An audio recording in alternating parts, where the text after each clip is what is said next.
বন্ধুরা, আজকের আমার এই ভিডিও শুরুতে আমি একটা কবিতা বলে শোনাচ্ছি। আর কেন শোনাচ্ছি আমার ভিডিওটা পুরোটা দেখলে আপনারা বুঝতে পারবেন।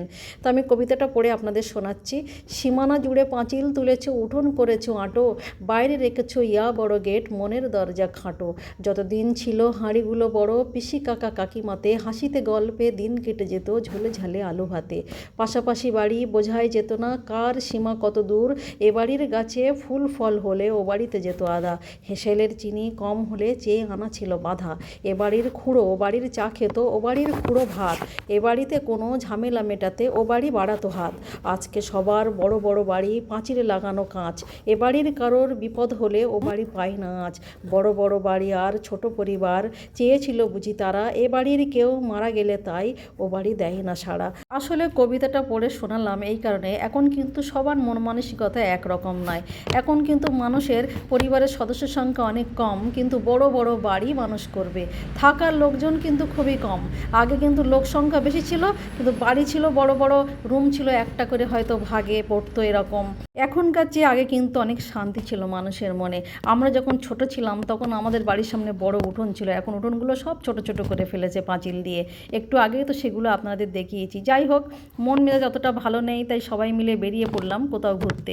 কোথায় যাব ভাবলাম দিদির বাড়ি যাব। তো দিদির বাড়ি যাওয়ার পথে ভাইজির বাড়ি, সেখানে আবার আমার ভাবির বোনেরও বাড়ি। তো যেতে যেতে সব এক একটা করে বাড়ি পড়ে। তো বললাম যে সবার বাড়িতে একবার করে দেখা করে যাই, অনেক দিন সবার সঙ্গে দেখা হয় না, বেশ সবার বাড়ি গেলে মন মেজাজটাও ভালো লাগবে, ভালোও লাগবে ঘুরতে, ওদেরও ভালো লাগবে। তাই প্রথমে এলাম মৌসুমিদির বাড়ি। এই যে মৌসুমিদি দাঁড়িয়ে আছে, এটা ভাবির বোনের বাড়ি। আর বাড়িটা দেখুন কত বড়, আর এরা 4 ভাই পরপর একই রকম বাড়ি বানিয়েছে। ওই যে দূর থেকে দেখা যাচ্ছে একই রকম মডেলের বাড়ি। বাড়িগুলো কিন্তু কত বড় বড় সুন্দর বাড়ি। তবে সবার মন মানসিকতা একেবারে আমি খারাপ সেটা কিন্তু আমি আদৌ বলছি না। আসলে এখনকার মানুষ আর আগেকার মানুষের সঙ্গে তুলনা করছি।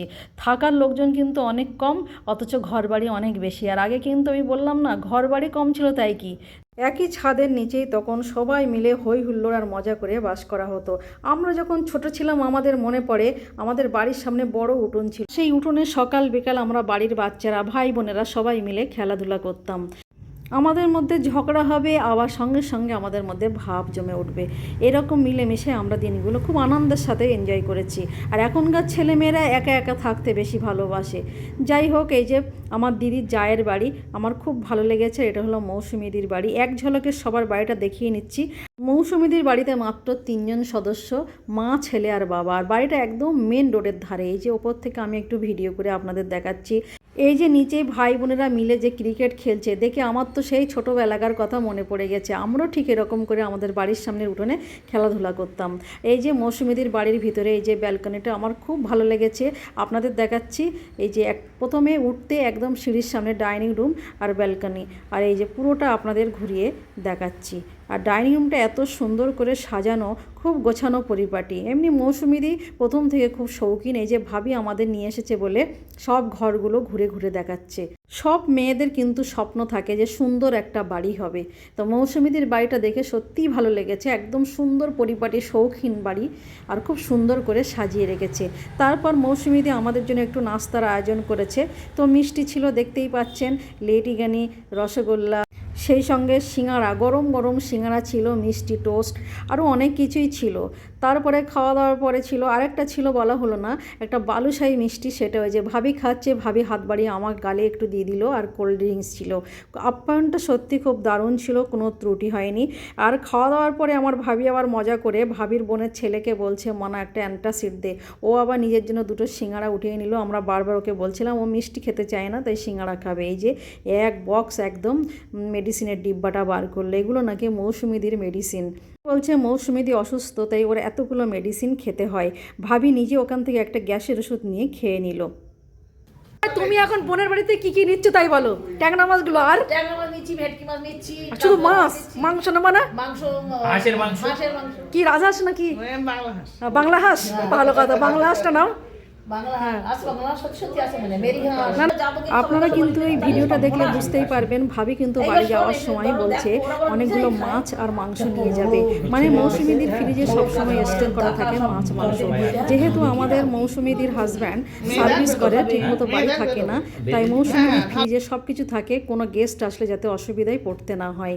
মাছ মাংস মিষ্টি থেকে সব কিছু ফ্রিজটা খুলেও ভাবি আমাদেরকে দেখাচ্ছে। ভাবি যাওয়ার সময় মাছ মাংস নিয়ে যাবে বলে সেগুলো আলাদা করে রাখছে। আমরা কিন্তু আরও 2-3 জায়গায় যাব, আমার ভাইজির বাড়ি, আমার দিদির বাড়ি। তো মৌসুমীদির ফ্রিজে কী কী রাখা আছে ভাবি আবার ফ্রিজটা খুলে আমাদেরকে দেখাচ্ছে। এই দেখুন বড় বড় কাতলা মাছ, ভেটকি মাছ, ট্যাংরা মাছ আর সমস্ত রকমের মাংস, একদম খাসির মাংস থেকে 3-4 রকমের মাংস, হাঁসের মাংস, দেশি মুরগির মাংস। আমি ক্যামেরাটা ঘুরিয়ে আপনাদের দেখাচ্ছি কি কি আছে মৌসুমীদির ফ্রিজে। আর মৌসুমীদি কিন্তু বারবার বলছিল তোরা নাস্তা করেছিস, আমার কিন্তু মন ভরল না, তোরা একটুখানি সময় দে, আমি রান্না করে তোদের একটু খাওয়াবো, খুব ভালো লাগবে। কিন্তু আমাদের সময় নেই, যেহেতু আমরা সবার সঙ্গে একটু একটু করে দেখা করব বলে বাড়ি থেকেই খেয়েই বেরিয়েছি, সেই জন্য আমরা সবার বাড়িতে গিয়ে শুধু নাস্তাই করব, আর কিছুই করব না। আর ভাবি সেই জন্য বলছে যে যাওয়ার সময় মাছ আর মাংস বাড়িতে নিয়ে যাবে। তো এই যে সব কিছু আপনাদের দেখাচ্ছি, ডিম থেকে শুরু করে কি নেই ওর ফ্রিজে দেখানো কমপ্লিট হয়ে গেলে আমি ওর ঘরগুলো আপনাদের আরেকবার ঘুরে ঘুরে দেখাবো। আমরা আসলে অনেক দিন পর এসেছি, আমি প্রায় 3-4 বছর আগে একবার এসেছিলাম মৌসুমীদির বাড়িতে, আর এই অনেক দিন পর এসেছি, সেই জন্য ও ছাড়তে চাইছিল না। তারপরেও আমরা বললাম না, আমাদেরকে আরও অনেক জায়গায় যেতে হবে, আমরা বাড়ির থেকে ঠিক করেই বেরিয়েছি সবার বাড়িতে একটু দেখা করব। তো এই যে বেডরুমগুলো আপনাদের দেখাচ্ছি, কত সুন্দর সাজানো, পরিপাটি, গোছানো। আসলে এমনি তো অগোছালো করার মতো কেউ নেই এ সংসারে, ওরা 3 জন মানুষ কি অগোছালো করবে। ছেলেটা কলেজে পড়ে, সে থাকে না বাড়ি, আর মৌসুমীদির হাজব্যান্ডও বাড়ি থাকে না, আর নিজে একা থাকে, সেই জন্য যেভাবে জিনিস সেইভাবেই থেকে যায়। তারপরে এলাম এই যে আমার দিদির জায়ের বাড়ি। আসলে দিদির জায়ের বাড়ি প্রথম ওঠার কারণ হলো দিদির যা আমাদেরকে দেখতে পেয়ে ছুটে এসেছে আর ওদের বাড়িতে আগে ওঠালো। এই যে ওদের বাড়িটাও কত সুন্দর, আমার খুবই ভালো লেগেছে, একদম সুন্দর গোছানো পরিপাটি বাড়ি, প্রত্যেকটা রুম কিন্তু খুবই ভালো লেগেছে আমার। তারপরে দিদির যা আবার একটু কফি বানিয়ে আনলো, বিস্কিট আনলো, আমরা বসে একটু খেলাম, তারপরে যাব দিদির বাড়িতে। এই যে দিদির বাড়িতে উঠলাম, আমার দুলাভাই বসে আছে, এই যে দিদিদের রুম এটা। এই যে ভাবি অনেক দিন আসে না বলে আবার ওপরে উঠছে, ননদের বাড়ি এসছে, দিদি আবার দিল ফ্রুটি। তো দিদির বাড়ি দেখা করে এবার কিন্তু যাব ভাইজির বাড়ি। আর ভাইজির বাড়িকে সবাই মিলে যাচ্ছে, খুব ভালো লাগছে। আর ভাইজি জামাইও কিন্তু স্কুল টিচার, ও দুটো ছোট ছোট বাচ্চা আছে। আমরা কিন্তু কারোর বাড়িতে জানিয়ে যাইনি, হঠাৎ হঠাৎ করেই উপস্থিত হচ্ছি, সারপ্রাইজড। তো সবাই খুব অবাক হয়ে যাচ্ছে যে এরকম হঠাৎ হঠাৎ করে আসা, ওরাও অবাক হচ্ছে, আমাদেরও ভালো লাগছে যে সবার সঙ্গে বেশ একটু দেখা হয়ে গেল। এই যে ওদের রুমগুলোও সুন্দর, আর আমার ভাইজি জামাই কিন্তু স্কুল টিচার। যাই হোক, ওর ছোটো বাচ্চাগুলো খুবই আনন্দ পেয়েছে আমাদের দেখে, হঠাৎ করে কেউ মামার বাড়ির থেকে আসলে তো ভালোই লাগে বাচ্চাদের। এই যে ভাইজির কিচেনটা আপনাদের দেখাচ্ছি, আমি ওকে বললাম একদম কিছুই করবি না, কারণ যে বাড়িতেই যাচ্ছি সেই বাড়িতেই মানে নাস্তা খেয়ে খেয়ে আমরা আর পাচ্ছি না, তুই কিছুই করবি না। কিন্তু ও কি আর শোনে, বাপের বাড়ির লোকজন হলে মেয়েদের তো আনন্দের আর শেষ থাকে না। আর যেহেতু মা কাকিমারা সবাই এসেছে, ওর কাকারাও এসেছে, সেই জন্য ওর আনন্দটাই আলাদা। আর এই যে ওর বাচ্চাটা কত খুশি দেখেই বুঝতে পারছেন। তো যে বাড়িতেই আসছি সব রুমগুলো ঘুরে ঘুরে দেখছি।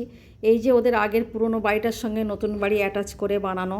তো যাই হোক, জামাই কিন্তু শুনল না, সে কিন্তু বাজারে চলে গেছে যে সবাই এসছে একটু কিছু নিয়ে আসি। আমরা বারবার বলছিলাম কিছু আনতে হবে না, তারপর দেখলাম না জামাই দই নিয়ে আসলো, আবার চা করলো, ডিম সিদ্ধ করলো, এত কিছু কি খাওয়া যায়। আমি কিন্তু স্রেফ দইটা খেয়েছি, মানে দইটা যে এত টেস্টি ছিল কি বলবো, খুবই ভালো লেগেছে। দইটা খেয়ে যেন একটা তৃপ্তি আলাদা হয়েছে। আর মেয়ের বাড়ি বলে কথা, মানে মনে মনে তো আনন্দই লাগছে। একটা বাচ্চা যদি আর একটা বাচ্চার সঙ্গী পাই তাহলে তো খুব ভালো লাগে। আসলে মাহির যখন মামার বাড়ি আসে এই বাচ্চাটার সঙ্গে খেলা করে, এটা আমার ভাইজি, ওর খুব ভালো লাগে, সেই জন্য ওকে দেখেও খুব আনন্দ পাচ্ছে। যখন আমরা চলে আসছি তো মাহির দেখুন দূর থেকে আমাদেরকে বাই বাই করছে, ওর খুব খারাপ লাগছে তখন, মানে ও ভাবছিল আমরা সবাই কিন্তু আজকে ওদের বাড়িতে থাকবো। তো তারপরে বেরিয়ে এসে আমার ভাইজি বলছে আমি কিছু সবজি লাগিয়েছি সেগুলো একটু দেখে যাও। এই যে বেগুন গাছে বেগুন হয়েছে, লঙ্কা হয়েছে, এই যে শাক, ধনিয়া পাতা, অনেক কিছুই হয়েছে।